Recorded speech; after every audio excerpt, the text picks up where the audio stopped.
Hello. Good evening बच्चों। हम लोग स्टार्ट करते हैं अपना सॉलिड स्टेट का ये तीसरा लेक्चर है। हम लोग इसको स्टार्ट करते हैं। तो आज हम पढ़ते हैं relation between edge length and density of cubic crystal. मतलब किसी भी ध्यान रख क्यूब है, जैसे हम लोगों ने सिंपल क्यूबिक पढ़ा था, सिंपल क्यूबिक यूनिट सेल पढ़ा था, body centre cubic unit cell पढ़ा था, face centre cubic unit cell पढ़ा था। तो पर यूनिट सेल के बारे में बात किया था। तो सिंपल क्यूबिक में जो होता है वो एटम्स कहाँ होते हैं, कॉर्नर पे होते हैं। तो कॉर्नर पे एटम्स होंगे। एक यूनिट सेल में कितना होता है, एक होता है, क्योंकि बॉडी सेंटर में दो एटम्स होता है। और फेस सेंटर में कितना होता है, चार एटम्स होता है। तो आज हम पढ़ेंगे, ऑब्वियस सी बात है, यूनिट सेल। तो यूनिट सेल का वॉल्यूम भी निकाला था, वॉल्यूम ऑफ एटम भी निकाला था। तो वहाँ पे हमने पैकिंग फ्रैक्शन भी निकाला था। तो आज हम डील करेंगे डेंसिटी और एज लेंथ में क्या रिलेशन होता है।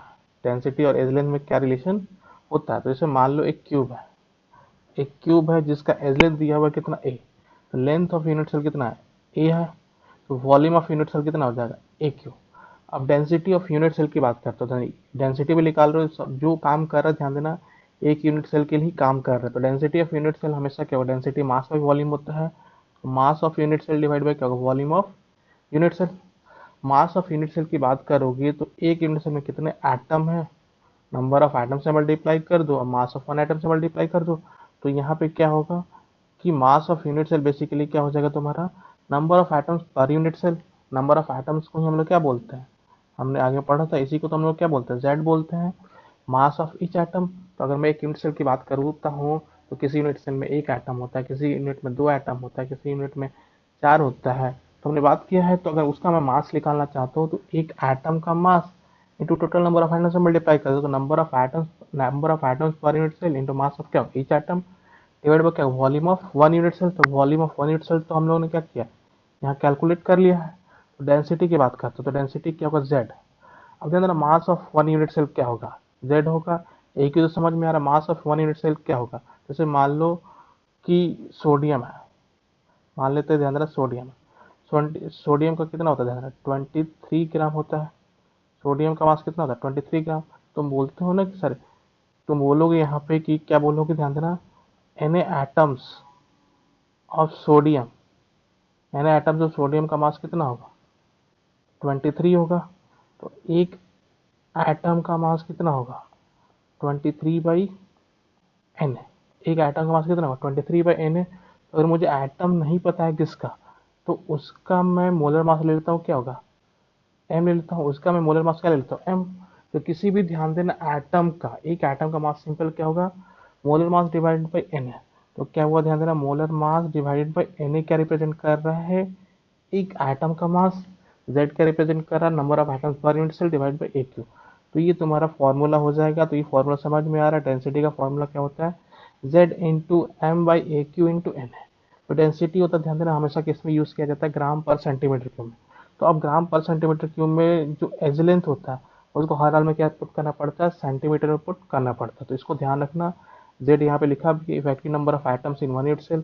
एन जो रिप्रेजेंट करता है एटॉमिक मास, रिप्रेजेंट करता है एटॉमिक मास बोल लो, या कोई मॉलिक्यूल होता है तो उसका मॉलिक्यूलर मास। और एन का रिप्रेजेंट करता है एवोगाड्रो नंबर, जो कि हमेशा क्या यूज करेंगे, 6 × 10⁻23। तो डेंसिटी और एज लेंथ में कैसा रिलेशन होता है, इस तरीके का रिलेशन होता है, जिनको हम याद रखेंगे। अब है कि क्वेश्चन क्या क्या इससे पूछ सकता है। तो ध्यान रखना, सबसे पहले तो क्वेश्चन यही पूछ देगा कि बोल देगा कि भैया बीसीसी यूनिट सेल है, उसमें सोडियम एटम्स है और एज लेंथ दे देगा। तो सिंपल पूछ सकता है, या तो डेंसिटी पूछ सकता है। ये सब चीज़ दे के, ध्यान देना, सिंपल क्यूबिक है या बॉडी सेंटर या एफसीसी है, ये पूछ सकता है। या ध्यान देना, कभी कभी एज लेंथ भी पूछ सकता है, या एजलेंस के करस्पॉन्डिंग रेडियस भी पूछ सकता है। तो तीन क्वेश्चन पूछ सकता है। तुमसे डेंसिटी पूछा जा सकता है, या सिंपल पूछा जा सकता है कि जो डेंसिटी गिवन होगा, तो ये किसका यूनिट सेल है, सिंपल क्यूबिक है या बॉडी सेंटर है या फेस सेंटर है। ये कभी कभी पूछ लेगा, ध्यान देना, कि इसका रेडियस कितना होगा। तो रेडियस निकालने के लिए हर हाल में क्या करना पड़ेगा, ये कैलकुलेट करना पड़ेगा। तीनों पे क्वेश्चन, ध्यान देना, आ चुका है। और ये कभी नहीं पूछेगा, या गलती से पूछ सकता है, तुम सोचोगे सर एम एम है और एन है। तो एम है, अगर मैं कॉपर की बात करूँ, तो कॉपर तो ऑब्वियस से सभी को पता है, 63.5 मोलर मास होता है। एवोगाड्रो नंबर क्या होता है, कांस्टेंट होता है। तो उसकी बात करेंगे नहीं। कभी कभी ध्यान देना, एम भी पूछ लेता है, अननोन एटम्स बोल के भी क्या कर सकता है, एम पूछ सकता है। तो सबका सब कैलकुलेट कर सकता है। कभी कभी ध्यान देना, किसी किसी केस में, इनफैक्ट तुम्हारे सीट में तो एवोगाड्रो नंबर भी कैलकुलेट कराया हुआ, तो सब चीज़ इसमें पूछा जा सकता है। इस पे क्वेश्चंस मैं कराता हूँ कि कैसे पूछा जाएगा। तो इसमें ध्यान देना क्वेश्चन क्या लिखा हुआ है, sodium crystallizes into BCC unit cell. BCC unit cell sodium crystallize कर रहा है, मतलब तुरंत तुम्हारे दिमाग में आना चाहिए भैया कि जेड की वैल्यू कितनी होगी, 2 होगी। जेड की वैल्यू कितनी होगी, 2 होगी। If distance between nearest neighbour, if distance between nearest neighbour in the crystal lattice is 1.732 angstrom. ये 1.7 नियरेस्ट नेबर का मैंने बताया था। डिस्टेंस बिटवीन नियरेस्ट नेबर को मतलब क्या, 2r इज इक्वल टू क्या दिया हुआ, 1.732। तो इसमें क्वेश्चन पूछ रहा है कि एज लेंथ कैलकुलेट करो और डेंसिटी कैलकुलेट करो। तो ऑब्वियस सी बात है, पहले एज लेंथ कैलकुलेट करेंगे तभी तो डेंसिटी कैलकुलेट कर लेंगे। तो मैं 2r इज इक्वल टू 1.7 तो 4r इज इक्वल टू ओबिस ए बीसीसी है, तो 4r इज इक्वल टू क्या होगा, √3 है। 2r इज इक्वल टू क्या होगा, √3a/2। 2r की वैल्यू हमें पता है कितना, 1.732। तो मैं आराम से यहाँ पे क्या करूँगा, एज लेंथ कैलकुलेट कर लूँगा। एज लेंथ कैलकुलेट किया तो मैं फॉर्मूला पुट कर दूंगा। डेंसिटी का फॉर्मूला क्या होता है, simple z into M by क्या होगा, ए क्यू इंटू क्या होगा, एन ए। एन तो पता है, सोडियम क्रिस्टलाइजेस है मतलब एम भी पता है, जेड तुम्हें पता है, और ए की तुमने अभी कैलकुलेट कर लिया। पुट करो, पुट करोगे तो क्या आ जाएगा आंसर, डेंसिटी इतना आ जाएगा। तो इस तरीके से हम लोग ध्यान देना किसी भी क्रिस्टल का डेंसिटी कैलकुलेट करते हैं। तो ध्यान देना ये जो डेंसिटी है ये पर यूनिट सेल डेंसिटी आता है। डेंसिटी और एज के रिलेशन समझ में आ गया सभी को। इसमें मैंने एक ही क्वेश्चन कराया है, तुम्हारे सीट में बहुत सारे क्वेश्चन होंगे, बस कुछ नहीं करना, उस फॉर्मूले को ही यूज करके सॉल्व करना है और थोड़ा सा दिमाग लगाना है। दिमाग कहाँ लगाना है, जब बोला जाएगा कि एज लेंथ और रेडियस का भी, एज लेंथ देख रेडियस भी पूछ सकता है, तो वहाँ पर थोड़ा सा दिमाग यूज होगा। अब हम बात करते हैं कोऑर्डिनेशन नंबर और नियरेस्ट नेबर का। कोऑर्डिनेशन नंबर और nearest neighbour, coordination number simple सोचो कि जब कोई क्रिस्टल फॉर्म होता है, उस क्रिस्टल में एक पार्टिकुलर एटम, जैसे मैं बात करूं कि ये है इस तरीके, तो मैं तो थोड़ा देना ना, सब एक साथ सटे रहते हैं, मैं अलग अलग बना देता हूँ। इसको हटाई देता हूँ, थोड़ा सा अच्छा सा बनाता हूँ। ये है इस तरीके का,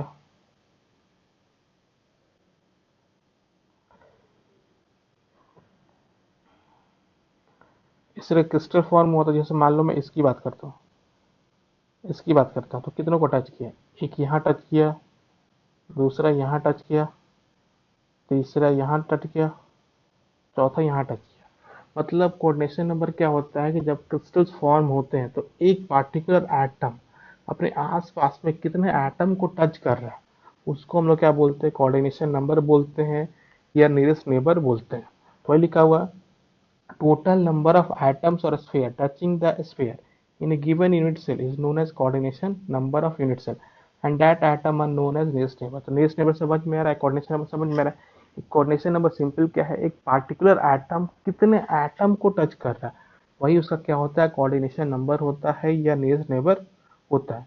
जैसे इसको मैं समझाने के लिए क्वेश्चन ही कराया हूँ कि मैंने क्यूब बना दिया था, मैंने क्यूब बना दिया, ये ध्यान देना मैंने पॉइंट भी डाल दिया, 1 डाल दिया है, यहाँ 1 डाल दिया, यहाँ 2 डाल दिया है, यहाँ 3, ये 4, ये 5, ये 6, ये 7, ये 8। मैंने क्या किया, ध्यान देना ज़्यादा कुछ नहीं किया, सिंपल क्यूब बनाया। क्यूब बनाने के बाद क्या, हर कॉर्नर पे एक एटम डाल दिया, हर कॉर्नर पे क्या किया मैंने, एक एटम डाल दिया, उसको नंबरिंग भी कर दिया है। तो पूछा जा रहा है कि arrange atom from 2 to 8 in increasing order of distance from 1 and also calculate that distance in the given itself। तो ध्यान देना तुम्हें अरेंज करना है कि 1 से जितनी भी एटम है, तो जैसे ये 1 है, इस 1 से जैसे 2 कितने डिस्टेंस पे है, 3 कितने डिस्टेंस पे, 4 कितने डिस्टेंस है, 5, 6, 7, 8। तो लिखा हुआ arrange atom from 2 to 8 in increasing order of distance from 1 and also calculate the distance in the given cell. तो अब तुम ही देखना कि सभी जगह कॉर्नर पे, तो ये मेरा 1 है, तो 1 से 2 का डिस्टेंस कितना, ए है। 1 से 3 का भी डिस्टेंस कितना, ए है। बोला था कि जब सिंपल क्यूबिक की बात करते हैं, जब कॉर्नर पे एटम होते हैं, कॉर्नर के एटम एक दूसरे क्या करते हैं, टच करते हैं। 4 भी क्या, ध्यान देना, ये 2 ए है, 5 भी क्या है, ए ही डिस्टेंस है। अगर मैं 4 की बात करता हूँ, तो ये तो फेस डायगोनल है, फेस डायगोनल को तो क्या करो, √2 है। देखो कॉर्नर वाले कौन सा है, ये कॉर्नर एक दूसरे को टच कर रहे हैं, ये कॉर्नर एक दूसरे को टच कर रहे हैं, और ये कॉर्नर एक दूसरे को टच कर रहे हैं। तो देना 2, 3 और 5 क्या है, डिस्टेंस ए है। तो ये कॉर्नर कॉर्नर वाले हैं। अगर मैं बात करता हूँ, ध्यान देना, 1 से 6 की बात करता हूँ, या 1 से 7 की बात करता हूँ, या 1 से 4 की बात करता हूँ, ध्यान देना 1 से 6, 1 से 7 या 1 से 4, ये सब डिस्टेंस क्या है, फेस डायगोनल है। सब ये हमारे क्या, फेस डायगोनल है। और फेस डायगोनल का डिस्टेंस क्या होता है, √2a। फेस डायगोनल का डिस्टेंस क्या होगा, √2a। 1 से 8 जो है वही हमारा बॉडी डायगोनल है, उसका डिस्टेंस क्या है, √3 है। तो सिंपल तुमने 1, ध्यान देना सिंपल क्या है, तुम नंबरिंग कुछ भी कर सकते हो, 1 रख के नंबरिंग कर लो, फिर चेक कर लो। तो सारा डिस्टेंस ध्यान देना, कुछ डिस्टेंस a आएगा, कुछ डिस्टेंस √2 आएगा, कुछ डिस्टेंस √3 है। जो तो ध्यान देना मैं बता भी रहा हूँ कि a डिस्टेंस कौन होगा। अगर कोई यहाँ पे है तो ऑब्वियस सी बात, इधर जो एटम टच कर रहा होगा a को टच कर रहा होगा, एक नीचे जो टच कर रहा होगा a को टच कर रहा होगा, एक जो जस्ट आगे आ रहा होगा वो क्या होगा, टच कर रहा होगा a को। देखो ना 1 से 2 ए है, तो वो डिस्टेंस यही है। 1 से 3 भी क्या है, और 1 से 5 भी क्या है, ए है। तो एटम्स ही इसको टच कर रहे हैं, तो ये तो नॉर्मल है, जो एज लेंथ के अलॉन्ग क्या कर रहे हैं, टच कर रहे हैं। ऑब्वियस सी बात है, फेस डायगोनल के अलॉन्ग भी टच करेंगे तो उनका डिस्टेंस क्या होगा, √2 है। फेस डायगोनल का कौन टच कर रहा है, एक 1 से 4 टच कर रहा है, एक 1 से 7 टच कर रहा है, और एक 1 से 6 टच कर रहा है। तो फेस डायगोनल के करस्पॉन्डिंग कितने होंगे, ध्यान देना 3 है और √2 है। और 1 से 8 जो टच कर रहा है किसके लॉन्ग टच कर रहा है, डायगोनल है पर कैसा है, बॉडी डायगोनल है। तो ही अरेंज करने की बात की, तो अरेंज यहाँ पे क्या है, अरेंज जो है 2 और 3 और 5, मतलब 1 से 2 की बात करें, 3 की बात करें, 5 की बात करें, कितना डिस्टेंस ए है, 4 6 7। 4 की बात करोगे, 6 की बात करो, 7 की बात करो, सभी डिस्टेंस क्या √2 पे है। और 8 की बात करो तो कितना √3 है। तो सबसे नजदीक डिस्टेंस कौन सा, ए है, मतलब ये मेरा क्या नियरेस्ट नेबर है। उसके बाद वाला क्या नेक्स्ट नियरेस्ट नेबर है। उसके बाद वाला क्या, ध्यान देना, next to next nearest neighbour. तो समझ में आ रहा है कि सबसे जो पहले जो सबसे ए डिस्टेंस, ए √2 है, √3 की बात करोगे तो √3 बड़ा है √2 से, √2 बड़ा है ए से। तो सबसे जो नियरेस्ट नेबर होगा वो कौन होगा, ए वाला ही तो नियरेस्ट नेबर होगा।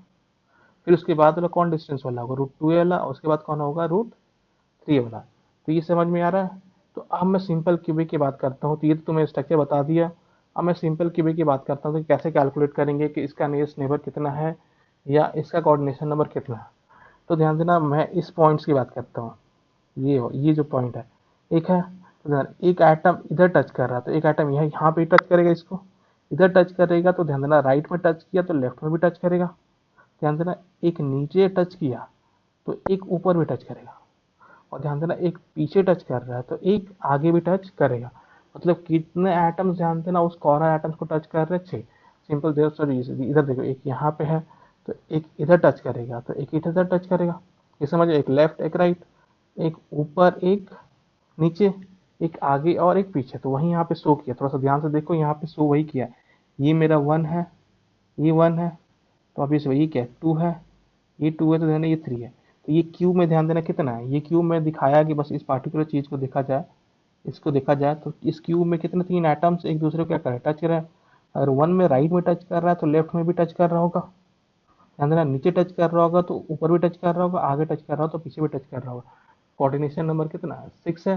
तो अभी हम लोगों ने देखा भी था इस क्यूब में कितने ए वाले थे, इस क्यूब में कितने ए वाले थे। इसको में ध्यान देना, ए वाले कौन सा था, अगर ए की बात करते हैं यहाँ पे 1 का, एक 2 वाला था, एक 3 वाला था और एक 5 वाला था।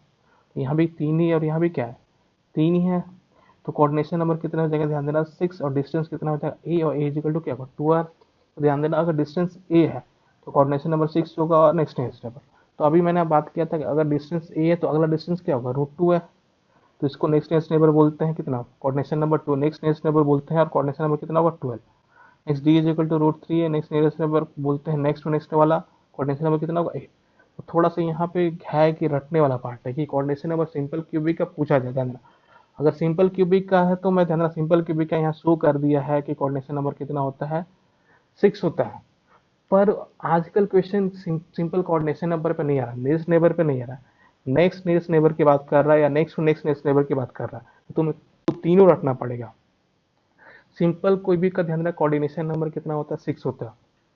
6 होता है, इसको हम क्या बोलते हैं, नेक्स्ट नेबर बोलते हैं। उसका डिस्टेंस क्या ए है। अगर मैं नेक्स्ट नेक्स्ट नेक्स्ट नेबर की बात करूँ तो ध्यान देना, वो कौन होगा, √2a वाला होगा। डिस्टेंस इसका क्या होगा, √2a होगा। और कितना होगा कोऑर्डिनेशन नंबर, ध्यान देना उसका 12 होगा। अगर नेक्स्ट टू नेक्स्ट n का पावर 4 की बात करूँ तो उसका कोऑर्डिनेशन नंबर कितना होगा, 8 होगा। डिस्टेंस कितना, √3। तो एक रटने का मैं थोड़ा सा ट्रिक बताया हूँ कि ध्यान देना, अगर डिस्टेंस ए हो या a/2 हो तो कोऑर्डिनेशन नंबर 6 होता है। अगर डिस्टेंस ध्यान देना ए हो या a/2 हो तो कोऑर्डिनेशन नंबर 6 होता है। √2a हो या a/√2 हो तो 12 होता है। √3a हो या √3a/2 हो तो कितना होता है, 8 होता है। तो इसको रट लेना कि कोऑर्डिनेशन नंबर ए जो है 6 होता है, रूट 2a होता है 12 और रूट 3a होता है 8। तो ध्यान देना इन सभी का आधा भी होगा तो भी कोऑर्डिनेशन नंबर क्या होगा, सेम होगा। तो देखो ना वही a है या a/2 है तो 6 है, रूट 2 है या a/√2 है तो कितना 12 होगा, रूट 3 है तो रूट 3a/2 है, कितना हो जाएगा 8 हो जाएगा। तो ये पॉइंट समझ में आ रहा है कि अगर ध्यान देना डिस्टेंस मेरा जब भी a होगा कोऑर्डिनेशन नंबर 6, जब भी रूट 2a होगा तो कोऑर्डिनेशन नंबर 12, जब भी रूट 3 होगा तो कोऑर्डिनेशन नंबर कितना हो जाएगा 8 हो जाएगा। या इनका आधा भी हुआ तो भी कोऑर्डिनेशन नंबर में कोई चेंज नहीं आएगा। तो सिंपल क्यूबिक का सभी को समझ में आ रहा है। Coordination number sir nearest neighbour कितना होता है, ध्यान देना 6 होता है, नेक्स्ट नियरेस्ट नेबर कितना होता है 12 होता है, और उसके अगला जो नेक्स्ट नियरेस्ट नेबर कितना होता है 8 होता है। पहले जो नियरेस्ट नेबर होता है उसका डिस्टेंस क्या होता है a = 2r, दूसरे वाले का ध्यान देना डिस्टेंस कितना होता है रूट 2a होता है, और जो 2r के इक्वल रूट 2a होता है। अगला जो डिस्टेंस होता है वो कितना इक्वल होता है रूट 3a के इक्वल होगा। यहाँ पे थोड़ा सा ध्यान रखना, यहाँ पे ये जो डिस्टेंस तुमने बोला डिस्टेंस इज इक्वल टू ए है, ये डिस्टेंस ध्यान देना ए इज इक्वल टू यहाँ पे 2r लिख सकते हो, ए इज इक्वल टू 2r है, और ये डिस्टेंस रूट 2 है, ध्यान देना ये 4r is equal to root 2 होगा, 4r इज इक्वल टू क्या होगा रूट 2 होगा। यहाँ भी जो डिस्टेंस होगा वो क्या होगा 4r इज इक्वल टू क्या होगा रूट 3 है। तो इतना अंदर ये नहीं घुसेगा, पर मैं सिंपल बोल रहा हूँ कि सिंपल क्यूबिक में तुम नियरेस्ट हो गया, नेक्स्ट नियरेस्ट हो गया, next to next next neighbour होगा, तीनों को ध्यान रखना और रट लेना। डिस्टेंस कितना होता है ना सिंपल क्यूबिक में 6 होगा, 12 होगा और 8 होगा। रटना है तुम देखो ना, पहले डिस्टेंस क्या हो ए आ गया, तो ए के बाद तो हर हाल में क्या आएगा रूट 2 आएगा, रूट 2 के बाद हर हाल में क्या होगा रूट 3 आएगा। जो तुमने यहाँ तो सॉल्व किया ना, यहाँ पे खुद ही सॉल्व किया। पहला डिस्टेंस क्या था ए, अगर केवल कॉर्नर पे आटा होगा तो क्या होगा ए, और सिंपल क्यूबिक में क्या होता है कॉर्नर पे होता है, तो ए हमारा नेक्स्ट नेक्स्ट नेबर है। तो अगला डिस्टेंस क्या है रूट 2 है, वो क्या होगा नेक्स्ट नेक्स्ट नेबर होगा, फिर क्या होगा रूट 3 है next to next next neighbour. तो सिंपल क्यूबिक सभी को समझ में आ रहा है। तो अब हम लोग स्टार्ट करते हैं BCC, body centre. Body centre में ध्यान देना कॉर्नर पे भी होगा और बॉडी सेंटर पे भी होगा, कॉर्नर पे भी होगा ध्यान देना, बॉडी सेंटर पे भी होगा। यहाँ पे बॉडी सेंटर है तो अब फिर से मैंने नंबरिंग कर दिया 1 2 3 4 5 6 7 8 9। बोला जा रहा है कि arrange atoms from 2 to 9 increasing order of distance from atom number 1 and also calculate distance in terms of A which is your age length. तो एज लेंथ में पूछ रहा है तो ध्यान देना अगर डिस्टेंस की बात करें तो 1 का जो है ये 1 का डिस्टेंस, तो ये वाला अभी भी बना हुआ है, ये ए होगा, ये ए होगा, ये ए होगा, ये होगा, ये होगा, ये वाला तो है। बीच में जब आ जाएगा ध्यान देना, बीच में जब एटम हो जाएगा तो पूरा डिस्टेंस कितना आता है रूट 3 है। अब डिस्टेंस कितना हो जाएगा रूट 3a/2, मतलब सबसे जो नजदीक होगा कौन सा होगा 5 होगा, वो कितना होगा रूट 3a/2। यही हमारा क्या होगा नेक्स्ट नेबर होगा। इसके बाद देखो क्या होगा ए होगा, मतलब 2 3 6 होगा, तो ए होगा, ए के बाद क्या आएगा रूट 2 है, रूट 2 के बाद क्या आएगा ध्यान देना, रूट 2 के बाद कोई रूट 3 तो आएगा, रूट 3 कौन सा होगा 9 होगा, जो कि वो पूछा नहीं जाएगा। तो डिस्टेंस समझ में आ रहा है कि सबसे जो पहले जो नजदीक हुआ करता था 2 3 5 ए डिस्टेंस, अब ए डिस्टेंस नजदीक नहीं हुआ, कौन सा डिस्टेंस नजदीक होगा रूट 3a/2, मतलब 5 नंबर जो रूट 3a/2 पे है, नेक्स्ट नेबर कितना होगा नेक्स्ट नेबर होगा। अगले जो डिस्टेंस होगा क्या होगा 2 3 6, क्यों होगा ध्यान देना क्योंकि इसका डिस्टेंस ए है, फिर 4 7 8 होगा, फिर रूट 2 होगा, फिर 9 होगा, रूट 3 है। तो अब टाइप्स में यहाँ पे थोड़ा सा अलग तरीके से बताया है कि नेक्स्ट नेबर की बात करो कोऑर्डिनेशन नंबर ध्यान देना सिंपल की सॉरी बॉडी सेंटर में, तो डिस्टेंस क्या है रूट 3a/2, अभी मैंने बताया था रूट 3a हो या रूट 3a हो या रूट 3a/2, कोऑर्डिनेशन नंबर कितना होगा 8 होगा। अगले की बात करें तो अगला डिस्टेंस नंबर क्या था ए था, तो कोऑर्डिनेशन नंबर 6 हो गया। अगले की बात करें तो रूट 2 है, तो कोऑर्डिनेशन नंबर क्या हो जाएगा 12 हो जाएगा। तो इस तरीके से ध्यान देना हम at least nearest neighbour, next next neighbour, next to next next neighbour, हर केस में हम कैलकुलेट कर सकते हैं। सिंपल क्यूबिंग में ध्यान देना डिस्टेंस कैसे चलता है ए रूट 2a और रूट 3, इसलिए coordination number 6, coordination number 12, coordination number 8। जबकि बॉडी सेंटर में ध्यान देना ए रूट 2 है रूट 3 तो आएगा, और उसके पहले क्या आ जाएगा रूट 3a/2, रूट 3a/2 आएगा, फिर ए आएगा, फिर ए रूट 2 आएगा, फिर रूट 3 आएगा। रूट 3a/2 में कोऑर्डिनेशन नंबर कितना हो जाएगा 8 हो जाएगा, फिर ए में आएगा तो क्या 6 हो जाएगा, फिर रूट 2 में आएगा तो 12 हो जाएगा, फिर रूट 3 आएगा तो कितना हो जाएगा, वो तो नेक्स्ट नेक्स्ट आ गया तो उसका कोई बात ही नहीं करेंगे, वो कितना हो जाएगा ध्यान देना फिर से 8 हो जाएगा। तो ये समझ में आ रहा है, बॉडी सेंटर समझ में आ रहा है। अब हम बात करते हैं फेस सेंटर। फेस सेंटर में ध्यान देना कितना यूनिट से फेस सेंटर में क्या होते हैं एटम्स क्या होते हैं कॉर्नर पे होते हैं और फेस सेंटर पे होते हैं। तो इसमें थोड़ा सा ध्यान रखना कि कैसे इसको कैलकुलेट करते हैं। तो फेस सेंटर के एटम्स है, तो तुम्हें अगर तुम अपने अपने दिमाग से देखोगे फेस सेंटर के एटम्स में तुम्हें कितना देगा, फेस सेंटर एटम्स चारों कॉर्नर को क्या कर रहे हैं, टच कर रहे होंगे, तो तुम्हें लगेगा कोऑर्डिनेशन नंबर कितना है, 4 है। पर थोड़ा सा मैं बताऊंगा कि जैसे मान लो, ये भी ध्यान देना कि ये जो है, ये मेरा एक क्यूब है, ये जो मेरा ओरिजिनल क्यूब है, ये ध्यान देना, ये मेरा क्या है, ओरिजिनल क्यूब है। तो मैंने कॉर्नर बना दिया और फेस सेंटर बना दिया। कॉर्नर बना दिया मतलब ध्यान देना, कॉर्नर तो ये है, कॉर्नर मैं थोड़ा सा अलग से बना देता हूँ। ये मेरा कॉर्नर है, ये मेरा ध्यान रख कॉर्नर है, ये मेरा क्या कॉर्नर है। फेस सेंटर में थोड़ा सा और अलग बना देता हूँ, ये फेस सेंटर है, ये एक फेस सेंटर है। तो यहाँ भी क्या होगा, एक फेस सेंटर होगा ऊपर भी, मतलब एक नीचे भी होगा, एक आगे भी होगा, एक पीछे भी होगा। तो फेस सेंटर ध्यान देना, इधर मैं इस क्यूब में बात करूँ, इस क्यूब में अगर बात करूँ, तो इस क्यूब में ध्यान देना बात करूँ तो फेस सेंटर एक यहाँ पे, फिर एक ऊपर है, एक नीचे है, एक आगे है, एक पीछे है। तो सेम अलग भी ध्यान रखना, सिस्टम क्या होगा, उसके बगल वाले क्यूब में भी होगा। तो आप डिस्टेंस कैलकुलेट करते हैं, ये जो डिस्टेंस तुम की बात कर रहे हो, जो डिस्टेंस है, ये पूरा डिस्टेंस कितना था, √2a था। अगर ध्यान देना, इसमें पूरे की बात करूँ, इसका जो फेस डायगोनल था, उसका डिस्टेंस कितना था, √2a था। अगर मैं इसके आधे की बात करता हूँ तो क्या हो जाएगा, a/√2। आधे की बात करते हो तो क्या होगा, a/√2। a/√2 जैसे ही आया, तुम तो तुरंत बोल दोगे सर कोऑर्डिनेशन नंबर 12 होगा, तुम तो तुरंत बोल दो कोऑर्डिनेशन नंबर 12 होगा। मैं तुम्हें फील कराना चाहता हूँ कि कोऑर्डिनेशन नंबर 12 कैसे हुआ। ध्यान देना, ये है, तो ये डिस्टेंस जो है तुम बोल रहे हो सर a/√2 है। तो एक बार देख लेते हैं, ये डिस्टेंस क्या होगा, a/2 होगा, और ये भी डिस्टेंस क्या होगा, a/2 होगा। तुम कह रहे हो सर ये डिस्टेंस a/2 और ये भी डिस्टेंस क्या a/2, ये a/2 है और ये भी क्या है a/2 है। तो ये डिस्टेंस कितना हो जाएगा, a² बाई क्या होगा, 4, प्लस क्या होगा, a² बाई क्या होगा, 4 होगा। तो बाहर इसको निकालेंगे तो कितना आ जाएगा, a/√2, a/√2। तो समझ में आ रहा है कि तुम कह रहे हो कि ये जो डिस्टेंस है a/2 है, मतलब ये फेस सेंटर एटम, खासकर ध्यान देना इसकी बात करते हैं, जो फेस सेंटर एटम है, इस कॉर्नर एटम्स को तो टच कर ही रहा है, इन कॉर्नर एटम्स को ध्यान देना, टच तो कर ही रहा है, क्योंकि इन कॉर्नर एटम्स का डिस्टेंस कितना है, a/√2। इन कॉर्नर्स के अलावा ध्यान देना, यहाँ का फेस सेंटर को टच कर रहा है, यहाँ का फेस सेंटर को टच कर रहा है, इस फेस सेंटर को टच कर रहा है, इस फेस सेंटर को, मतलब 4 यहाँ पे इसने टच किया, 4 इस क्यू में टच किया, तो 4 इस क्यू में भी क्या करेगा, टच करेगा। तो 4 4 8 4 12। तो इंपॉर्टेंट पॉइंट वही है कि विजुलाइज करना कि तुमने क्या दिया सर, इस ये इस वाल को देख के बोल सकते हो सर यहाँ पे तो मुझे समझ में आ रहा है कि जो फेस सेंटर है 4 कॉर्नर एटम्स को टच कर रहा है, क्योंकि डिस्टेंस कितना है a/√2। तो 4 तो कोऑर्डिनेशन नंबर समझ में आ रहा है। बाकी इस क्यूब में देखो ना, इस क्यूब में ऊपर है, नीचे, आगे, पीछे, तो यहाँ भी तो 4 फेस सेंटर एटम है, और इनका जो डिस्टेंस है वो भी क्या a/√2 है। तो 4 इधर भी तो टच करेगा, जब 4 उधर टच करेगा तो 4 इस वाले क्यूब में भी तो क्या करेगा, टच करेगा। तो इस तरीके से ध्यान देना, कोऑर्डिनेशन नंबर कितना हो जाएगा, 12 हो जाएगा। टाइप डिस्टेंस कोऑर्डिनेशन नंबर, तो नेक्स्ट नंबर ध्यान देना a/√2 है, तो कितना होगा 12। अगला कितना हो जाएगा, a हो जाएगा, तो कोऑर्डिनेशन नंबर कितना हो जाएगा 6। तो ये ध्यान देना एफसीसी का है। तो एफसीसी का ध्यान देना, सिंपल क्यूब का कोऑर्डिनेशन नंबर 6 होता है, बॉडी सेंटर का 8 होता है, एफसीसी का 12 होता है। नॉर्मली क्वेश्चन यही आता है, पर आजकल थोड़ा सा ट्रेंड चेंज हो गया है, इसमें नेक्स्ट नियरेस्ट नेबर की बात कर रहा है या नेक्स्ट टू नेक्स्ट की बात कर रहा है। तो मैंने नेक्स्ट टू नेक्स्ट भी बात कर लिया, नेक्स्ट नियरेस्ट नेबर की बात भी कर लिया। तो इनको थोड़ा सा डिटेल में पढ़ लेना, समझ लेना और रट भी लेना, क्योंकि मैं बार बार बोल रहा हूँ, जब से सॉलिड स्टेट आया है मैं बोल रहा हूँ कि रटने के लिए बोल रहा हूँ।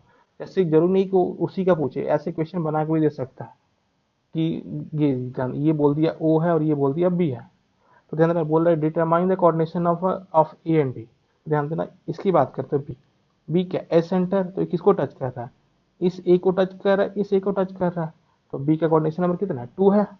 अगर मैं बात करता हूँ ए की, तो ए की ध्यान देना, ए की बात कर रहा हूँ, तो ए इधर भी टच कर रहा है, इधर भी टच कर रहा है। ये आप ध्यान देना, इधर थोड़ा देखो, इधर ए यहाँ पे देख लो, चलो इसी को देख लो, ए है, ये ए है।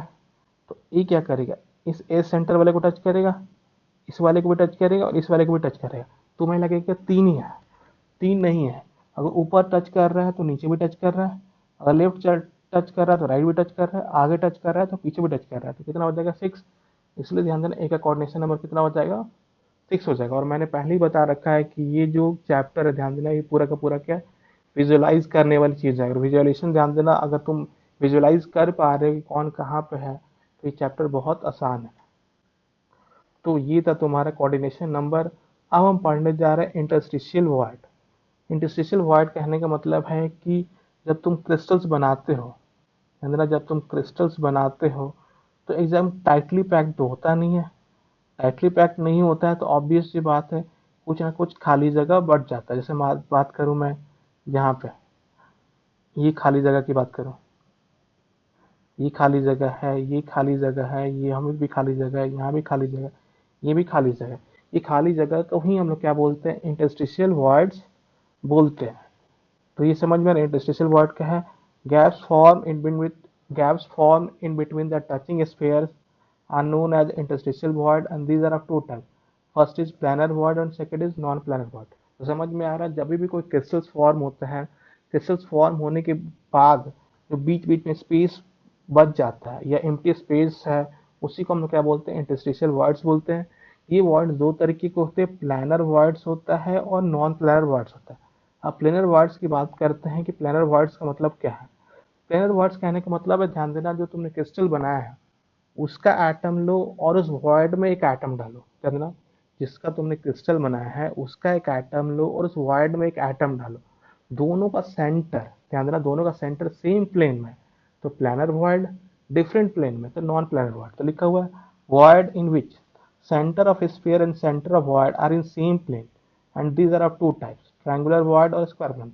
समझ में आ रहा है कि ध्यान देना, हमने जो क्रिस्टल बनाया है उसका एटम लेते हैं और जो वॉइड खाली है उसमें एक एटम डालते हैं और दोनों कट करते हैं। दोनों कट करने के बाद ध्यान देना, दोनों का प्लेन सेम है, मतलब दोनों का सेंटर क्या है, सेंटर एक ही प्लेन से पास करता है, उसको हम प्लानर वॉइड बोलते हैं। अगर डिफरेंट प्लेन से पास करेगा तो नॉन प्लानर वॉइड बोलते हैं। तो वही लिखा हुआ है void in which center of sphere and center of void are in same plane is called planar void। planar void दो तरीके का होता है, ट्रायंगुलर और स्क्वायर प्लेनर, जो कि अभी आगे डिटेल में पढ़ेंगे। नॉन प्लेनर की बात करें तो ध्यान देना, जो सेम प्लेन में ना हो। लिखा हुआ voids in which center of sphere and center of void are not in same plane, these are of two types, first is tetrahedral void, fourth second is octahedral और थर्ड इज क्यूबिकल void। तो ये तुम्हें ध्यान देना, जो most important यहाँ पे लिख भी दिया हुआ, मोस्ट इंपॉर्टेंट क्या है, हमारे टेट्राहेड्रल वॉइड्स और ऑक्टाहेड्रल वॉइड्स है। और जो अभी वॉइड्स पढ़ने जा रहे हैं ये सब के सब आइडियल वॉइड है, और आइडियल वॉइड जैसा कोई चीज होता नहीं है। तो समझ में आ रहा है, हमारे वॉइड्स ध्यान देना दो तरीके के, प्लानर होंगे और नॉन प्लानर होंगे। अगर ध्यान देना, जो स्फीयर से हमने क्रिस्टल बनाया है और जो वॉइड में हमने जो एटम डाला, दोनों का सेंटर अगर सेम प्लेन से पास करे प्लानर, डिफरेंट प्लेन से पास करे तो नॉन प्लानर। प्लानर में दो तरह के वॉइड्स होते हैं, एक तो हमारा ट्राइंगुलर प्लानर वॉइड होता है और ध्यान देना स्क्वायर प्लानर वॉइड होगा। जबकि ध्यान देना नॉन प्लानर में क्या होता है, हमारे पास तीन होते हैं, टेट्राहेड्रल, ऑक्टाहेड्रल और क्यूबिकल वॉइड। तो अब रेशियो कैलकुलेट करेंगे तो लिखा हुआ है इक्वेशन के फॉर्म में, calculate ratio of R to calculate ratio of small R to capital R for each of the void. Small R represent कर रहा, ध्यान देना, रेडियस ऑफ एटम जो तुमने वॉइड में पुट किया है। कैपिटल आर मतलब वो क्या है, रेडियस ऑफ स्फीयर को रिप्रेजेंट करता है। लिखा भी है let R is the radius of sphere which can be fitted in the void. लिखा let R is the radius of sphere which can be fitted in the void and R is the radius of sphere. Capital R जिसका ध्यान देना हमने crystal बनाया हो। तो हम पहला बात करते हैं कि इनका हम लोग रेशियो कैलकुलेट करना है। फर्स्ट बात करते हैं ट्रायंगुलर वॉइड। ट्रायंगुलर वॉइड में समझ में आ रहा, सिंपल, ध्यान देना, एक यहाँ पे है, एक यहाँ पे है और एक यहाँ पे। तीन एटम से, तीन एटम से जो वॉइड फॉर्म हुआ है यहाँ पे, इसी को हम लोग क्या बोलते हैं, ध्यान देना, ट्राइएंगुलर वॉइड। तो वही लिखा हुआ है void form by touching three spheres in same plane is known as triangular void. Void form by touching three spheres in same plane is known as triangular void. अब ट्रायंगुलर वॉइड का calculation ध्यान देना कैसे होता है, मैं बताता हूँ। कि अब तुमने बना दिया है, अब बना दिया है तो यहाँ पे देखना, ये ए है, ये बी है, ये सी है, एक दूसरे को टच कर रहे हैं, ए बी सी टच कर रहे हैं। तो ए और बी परफेक्टली टच कर रहे हैं, ध्यान देना। तो इधर देखो, ये वाला डिस्टेंस क्या आर है। अगर मैं बात करूँ इस तरीके से तो ये है ना, अगर तो ये, तो यहाँ पे ध्यान देना ए बी है तो ये, अगर इसका आधा आर होगा, ये आर है तो ध्यान, इधर पूरे सर्किल का रेडियस क्या आर है, तो ये आर है तो ये भी आर होगा, ये आर है तो ये भी आर होगा। ये आर है तो क्या होगा, ये भी आर होगा। तो ट्रायंगुलर वॉइड्स का कैलकुलेशन करना है तो अब ध्यान देना तुम्हें क्या करना पड़ेगा कि इसको लेना पड़ेगा, ये एंगल, ये ट्रायंगल लेना पड़ेगा, ये वाला पार्ट बी डी ई। तो लिखा in triangle B D E. तो ध्यान देना इन ट्रायंगल बी डी में ध्यान देना बी डी जो है, बी डी में कैपिटल आर भी है स्मॉल आर भी है, तो आर प्लस आर, फिर डी बाई ई का पता नहीं हमें, और बी टू ई तो पता है क्या है, आर है। तो समझ में आ रहा है क्या किया तुमने, थोड़ा सा और बड़ा कर लो इसको, जैसे तुम बनाना चाहते हो इस तरीके से बना दो। ये एक यहाँ पे है, ध्यान देना एक यहाँ पे है और एक यहाँ पे। सॉरी गड़बड़ हो जा रहा है, मेरा ड्राइंग बहुत अच्छा है तुम्हें पता ही है। इस तरीके का एक पॉइंट यहाँ पे, एक पॉइंट यहाँ पे, एक पॉइंट यहाँ पे, ये ऐसा है ट्रायंगल बना, ये ऐसा ट्रायंगल बना, ये ऐसा। तो तुम देखो ना ये क्या होगा, आर होगा, तो ये भी कैपिटल क्या होगा, आर होगा, ये भी क्या होगा, आर होगा, और ये भी डिस्टेंस क्या होगा, आर होगा, ये डिस्टेंस क्या होगा, आर होगा, और ये भी डिस्टेंस क्या होगा, आर होगा। अगर तुम इस पे एक परपेंडिकुलर डालोगे तो ये तो बाइसेक्ट कर देगा ना। तो वही चीज़ मैंने भी किया यहाँ पे, आर आर है, ध्यान देना आर आर है, तो क्या है मैंने एक परपेंडिकुलर डाला हुआ है, तो ध्यान देना मैं ट्रायंगल किसकी बात कर रहा हूँ, बी डी ई की बात कर रहा हूँ, बी डी ई की बात कर रहा हूँ। तो क्या है इन ट्रायंगल बी डी, जो बी और डी का डिस्टेंस कितना, आर प्लस आर है, बी और ई का डिस्टेंस क्या, आर है। तो ध्यान देना तुम्हारे पास हाइपोटेनस है और बेस है, तो क्या लिख सकते हो, और ये इक्विलेटरल ट्रायंगल बना है, तो इक्विलेटरल ट्रायंगल को ध्यान देना बाइसेक्ट कर दिया हमने, बाइसेक्ट कर दिया तो ऑब्वियस बात है इक्विलेटरल ट्रायंगल का एंगल कितना, तो 60, बाइसेक्ट कर देंगे तो कितना हो जाएगा 30। तो कॉस 30 इज इक्वल टू क्या होगा, बी बाई एच होगा, मतलब R divide by R plus R, cos 30 कितना √3/2। तो आर डिवाइड बाई क्या, आर प्लस आर, तो उसको उल्टा कर देते हैं 2/√3, R plus R divide by क्या आर, तो आर प्लस आर की वैल्यू फाइंड करेंगे तो कितना आ जाएगा 0.155। मतलब ध्यान देना अगर मेरे पास कोई ट्राई एंगुलर वॉइड है तो उसका रेडियस रेशियो मेरे पास कितना होगा, आर बाई आर की वैल्यू कितनी हो जाएगी, 0.155 हो जाएगी। कैलकुलेशन थोड़ा एक बार घर पे कर लेना, क्योंकि कैलकुलेशन ध्यान देना यहाँ पे एक तो मेरे पास पेंसिल नहीं है, अगर मेरे पास बोर्ड होता तो मैं परफेक्टली कैलकुलेट करके बताता कि क्या है, और फिर भी थोड़ा सा ध्यान से देखोगे तो मैं पूरा कैलकुलेशन समझ में आ जाएगा। नेक्स्ट बात करते हैं, ध्यान देना square planar void, square planar void. तो स्क्वायर प्लेनर वॉइड्स क्या होता है, void form by touching four sphere, void formed by touching four sphere all in the same plane is known as square planar void। तो ध्यान देना तुम चार spare बना के टच करा दिया और मैंने क्या किया, ध्यान देना यहाँ पे स्क्वायर फॉर्म कर दिया, स्क्वायर फॉर्म हो गया, तो समझ में आ रहा है। अब ध्यान स्क्वायर की बात करते हो, ये डिस्टेंस आर है तो ये भी डिस्टेंस आर है, तो ये भी डिस्टेंस आर है, ये भी डिस्टेंस है, मतलब स्क्वायर का जो ध्यान देना साइड है वो कितना 2r है। तो साइड 2r है तो मान लो कि एज लेंथ कितना है, a है, एज लेंथ कितना है, तो a है, तो ध्यान देना ये जो लाइन होगा ये कितना होगा, √2 है, लिखा हुआ in triangle A B C लिखा भी है, A B is equal to क्या, बी सी, और कितना इक्वल होगा 2r होगा, ए सी जो है कितना है √2 है, और ए इज इक्वल टू 2r है, तो हम लोग क्या लिख सकते हैं ए सी के लिए, ध्यान देना 2 capital R plus 2 small R is equal to क्या होगा √2 ए, ध्यान देना इसको 2r से मल्टीप्लाई कर दो, इसको भी क्या करो 2r से मल्टीप्लाई कर दो, तो 2r इज इक्वल टू क्या होता है, और कुछ नहीं होता है ए होता है, तो ए से क्या हो जाएगा, कैंसिल आउट हो जाएगा। तो ध्यान हम बस इसका यूज कर रहे हैं, ए सी इज इक्वल टू क्या, √2 है, तो मैंने क्या किया ए से मल्टीप्लाई कर दिया, ए इज इक्वल टू 2 आ रहा है, ये करके मैंने क्या किया इसको आर बाई आर का निकाल लिया, और आर बाई आर की वैल्यू कितनी आ जाएगी 0.414। तो ध्यान ट्राई एंगुलर वॉइड के लिए रेडियस रेशियो 0.155 होता है, ये आइडियल है। स्क्वायर प्लेनर के लिए ध्यान देना आइडियल जो होगा रेडियस रेशियो कितना होगा 0.414 हो जाएगा। तो हमारा प्लानर वर्ड्स में समझ में आ रहा है, प्लानर वर्ड्स में तुम्हें दिख भी रहा होगा जो सेंटर में ध्यान देना, जो वाइड में हम लोग स्फीयर डाल रहे हैं उसका सेंटर, और जो क्रिस्टल का जो बनाया हुआ स्फीयर उसका सेंटर, दोनों के दोनों क्या कर रहे हैं, सेम प्लेन से पास कर रहे हैं। तो अब हम बात करते हैं टेट्राहेड्रल वर्ड। टेट्राहेड्रल वर्ड्स में ध्यान देना सेंटर में जो जो वाइड में एटम होगा उसका सेंटर, और जो इसका तुमने क्रिस्टल से बनाया है उसका सेंटर क्या करेगा, ध्यान देना सेम प्लेन में नहीं होगा।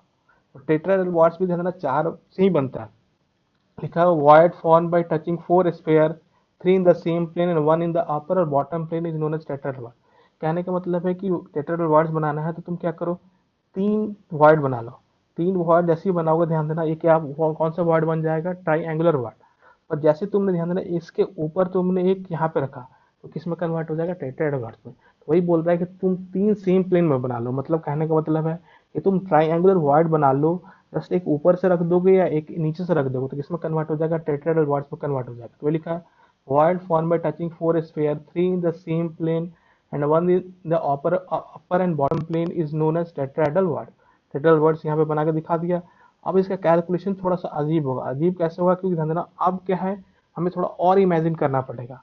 तो मैंने क्या किया, ध्यान देना तीन तो वॉइड बना दिया, तीन वॉइड बना दिया, मतलब इसको सी, यहाँ पे ध्यान देना ये सी मान लिया, ये मैंने इसको सी मान लिया, इसको बी मान लिया और इसको डी मान लिया। ये जो एटम्स है जो तुमने ऊपर रखा हुआ है इसको ऊपर रखा हुआ है। तो ई जो है ध्यान देना, ई किसको रिप्रेजेंट कर रहा है, सेंटर ऑफ ध्यान देना किसको रिप्रेजेंट कर रहा है, वॉइड को रिप्रेजेंट कर रहा है जहां पे एक एटम है। तो तुम देखो ए ई, अगर मैं बात करूं ए ई, तो ए ई की बात करें तो है क्या, एक एटम ए ऐसे है और उसके नीचे क्या ध्यान देना वॉइड है। अगर मैं ऊपर से देखता हूँ तो ऐसे दिखेगा, तो ये डिस्टेंस तो हमेशा क्या होगा, आर प्लस आर होगा। तो ए ई की बात करें तो ध्यान देना कितना होगा, आर प्लस आर होगा। अगर मैं डिस्टेंस की बात करूँ, ध्यान देना ऊपर ये है, तो अगर मैं डिस्टेंस ए बी की बात कर लूँ, ए डी की बात कर लूँ, ए सी की बात कर लूँ, ए बी हो गया, ए डी हो गया, ए सी हो गया, B C B D D, सबकी वैल्यू क्या आ जाएगी, 2r हो जाएगी। कहने का मतलब है कि कुछ इस तरीके से ध्यान देना, ये तुम ऐसे समझो पहले, ये है। तो अभी ये डिस्टेंस ये डिस्टेंस ये डिस्टेंस तो सभी सेम है ना। नीचे देखो ना, बी सी, सी डी और पी डी, सब के सब ध्यान देना क्या है, 2r के इक्वल है। तो बी सी हो गया, बी डी हो गया, डी हो गया, ये तो 2r तुम्हें समझ में आ रहा है, इतना समझ में आ रहा है। अब जब तुम इसके ऊपर एक एटम रख दोगे ए, तो अब थोड़ा सा लो नंबरिंग करना पड़ेगा। ये है, ये है, ये है, ये मेरा क्या है, बी है, ये मेरा ध्यान देना बी है, ये सी है, ये डी है। तो बी सी हो चाहे सी डी हो चाहे बी डी हो, सभी एटम्स के यहाँ ध्यान देना सभी का डिस्टेंस कितना है, 2r है। इसके ऊपर मैंने अगर ए रख दिया तो ए बी बनेगा, ए सी बनेगा, ए डी बनेगा, सबके सब का डिस्टेंस कितना होगा, 2r होगा। तो टेट्राहेड्रल ज्योमेट्री बनेगी कैसे, टेट्राहेड्रल ज्योमेट्री हम ऐसे मान सकते हैं कुछ इस तरीके का, ए ई है, ई बी है, ई सी है, ई डी है। तो ध्यान देना ए की बात करें, बी की बात करें, सी की बात करें और डी की बात करें, सभी का सभी डिस्टेंस क्या, आर प्लस आर है, आर प्लस आर है। बी सी की बात कर लो, सी डी की बात कर लो, क्या है, 2r है। तो तुमने क्या किया कि तुम्हें पता है टेट्राहेड्रल ज्योमेट्री बनेगी, टेट्राहेड्रल ज्योमेट्री पढ़ेगी तो हम लोग केमिकल बॉन्डिंग में पढ़े हुए हैं कि बॉन्डिंग में कितना होता है, 109 डिग्री 28 मिनट्स। तो तुमने क्या किया कि कुछ नहीं किया, सिंपल ए हो गया, ध्यान देना ए ई और बी ट्राइंगल बना लिया। तो ए ई बी ट्राइंगल बनाओगे कुछ इस तरीके बनेगा, ए ई बी ध्यान देना ट्राइंगल बनेगा कुछ इस तरीके बनेगा। ए बी डिस्टेंस कितना होगा, 2r था, तो मैंने एक r बना दिया, एक r बना दिया और इस पर क्या किया, परपेंडिकुलर डाल दिया। ई एंगल कितना था, 109 डिग्री 28 मिनट्स था। अब उसका आधा करेंगे तो क्या हो जाएगा, आधा हो जाएगा। तो ए कितना होगा, आर प्लस आर। ध्यान देना यहाँ पे हमें क्या पता है, ध्यान देना यहाँ पे इसका हमें हाइपोटेनस पता है और यहाँ पे क्या है, परपेंडिकुलर पता है। देखो ना इस पे एंगल पे, ये तो ये है ना, ये एंगल दिया हुआ ना, तो ये हाइपोटेनस से और परपेंडिकुलर पड़ता है। तुम क्या लगा सकते हो, साइन का फॉर्मूला लगा सकते हो, साइन लगा हुआ तो क्या होगा, sine 54.44 degree is equal to R by R plus R. तो आर बाई आर की वैल्यू कितनी हो जाएगी, 0.225 हो जाएगी। तो ये हमारा क्या था, ध्यान रहा टेट्राहेड्रल वॉइड्स के लिए कैलकुलेशन था। तो आर बाई आर की वैल्यू कितनी होती है, 0.225 होती है। तुम्हें तो बस ट्राइंगुलर वॉइड के लिए रटना है 0.155। कैलकुलेशन करना चाहते हो तो कैलकुलेशन करके तुम देख भी सकते हो कि उतना ही आने वाला 0.155। दूसरा अगर स्क्वायर प्लेन वॉइड है तो ध्यान देना आर बाई आर की वैल्यू कितनी होगी, 0. आएगा। जबकि टेट्राहेड्रल की बात करो तो कितना हो जाएगा, आर बाई आर की वैल्यू कितनी है, 0.225। और सबके सब क्या आइडियल है। नेक्स्ट है 4 पॉइंट है ऑक्टाहेड्रल वॉइड्स। ऑक्टाहेड्रल वॉइड्स में क्या है, void form by touching 6 sphere is known as octahedral void and it can be form by 2 ways. तो ऑक्टाहेड्रल वॉइड्स फॉर्म होने के लिए कम से कम 6 एटम्स हो। तो वही लिखा, void form by touching 6 sphere is known as octahedral voids and it can be form by 3 ways. First 3 in the same plane, 3 in the upper और बॉटम प्लेन। कहने का मतलब 3 एटम, ध्यान देना तुम ट्राइंगल ऐसे बना, तुम क्या करो पहले 3 ऐसे बना लो, 3 यहाँ पे बना लिया। अब क्या है, 3 को उल्टा कर दो, मतलब एक यहाँ बना दो, एक यहाँ बना दो और एक यहाँ बना दो। तो जैसे मैंने यहाँ बनाया भी है, ध्यान देना जो डॉटेड करके है यहाँ पे देखो, डॉटेड जो करके है ऊपर वाले प्लेन में है, जो डार्क करके है वो क्या नीचे वाले प्लेन में। मतलब एक ट्राइंगल तुम्हें बनाना है कि कुछ ट्राइंगल, एक ध्यान देना ट्राइंगुलर वॉइड बनाना है कुछ ऐसे बने, दूसरा ट्राइंगुलर वॉइड बनाना उसी के ऊपर कुछ क्या बने ऐसे बने। तो कैसे बन जाएगा, ये स्टार टाइप का बन जाएगा। तो समझ में आ रहा। ऑक्टेडल वर्ड्स बनाने का कहने का मतलब है कि 3 तुम एक प्लेन में बना दो, 3 दूसरे प्लेन में बना दो। और ध्यान रखना कि अगर ये अपवर्ड पॉइंटेड है तो उसको डाउनवर्ड पॉइंटेड होना ही पड़ेगा। या दूसरा तरीका है कि ध्यान देना, 4 तुम एक प्लेन बना दो, मतलब तुम स्क्वायर प्लेन वॉइड बना दो, स्क्वायर प्लेन बना दो वॉइड, एक ऊपर से डाल दो एक नीचे से डाल दो, तो 4 in the same plane, 1 in the upper और 1 इन द बॉटम प्लेन, जैसे यहाँ पे मैंने किया हुआ। 4 तो मेरे ध्यान देना क्या किया, सेम प्लेन में बना दिया है, एक ऊपर डाल दिया और एक नीचे डाल दिया। तो ध्यान देना यहाँ पे तुम्हें दिख भी रहा होगा कि एक ऊपर है। अब तुम इसको एज्यूम कर सकते हो कि ये जो ये बनाया गया है वो कुछ ऐसा है, सीधा है, एक यहाँ पे एक हाथ के ऊपर है एक हाथ के नीचे है। तो तुम इसको ऐसा एज्यूम कर सकते हो कि ये एक सेम प्लेन में है, ये वाला ध्यान देना आगे से है, ये वाला पीछे से है। तो इसको ध्यान देना, स्क्वायर प्लेनर को तो अभी सॉल्व किया था, एग्जैक्टली सिमिलर टू क्या होगा स्क्वायर प्लेनर, तो क्या होगा ऑब्वियस बात है ऑक्टेडल वर्ड्स क्या है, एग्जैक्टली सिमिलर टू क्या होगा स्क्वायर प्लेनर है। क्योंकि अगर इसका रेडियस रेशियो निकालना चाहते हो तो इसमें तो कुछ चेंज हुआ नहीं है, इसलिए आर बाई आर की वैल्यू कितनी हो जाएगा 0.414। तो टेट्राहेड्रल वर्ड्स बनाने का तरीका क्या है कि ध्यान देना, तुम ट्राइंगुलर वर्ड बना लो अपवर्ड डायरेक्शन में, फिर उसके पीछे से क्या करो ट्राइंगुलर वर्ड बना लो डाउनवर्ड डायरेक्शन में, ये आगे से बना लो triangular void in downward direction. तो बस ये ध्यान रखना कि tetrahedral void sorry octahedral void बनाने का 2 तरीका होता है, 3 in the same plane, 3 in the upper और बॉटम प्लेन। या एक तरीका होता है कि 4 एटम्स को हम क्या करें एक प्लेन में बना दे, एक एटम्स पीछे से लगा दे, एक एटम्स आगे से लगा दे, तो भी हमारा क्या होगा ऑक्टेडल वर्ड फॉर्म हो जाएगा। नेक्स्ट है तुम्हारा ध्यान देना क्यूबिकल वर्ड। क्यूबिकल वर्ड में लिखा है void form by touching eight sphere 4 in the same plane and 4 in the upper और बॉटम प्लेन। कहने का मतलब है कि तुमने क्या किया, क्यूबिकल वर्ड बनाना है कि 4 क्या करो ऐसे बना लो, 4 एटम तुम क्या करो ऐसे बना लो। अब 4 एटम तुम बना दिया, तुम क्या करो फिर इसी 4 एटम के ऊपर क्या करो और 4 एटम रख दो, तो जो बीच में खाली जगह बचेगा उसको मैं क्या बोलते हैं क्यूबिकल वर्ड।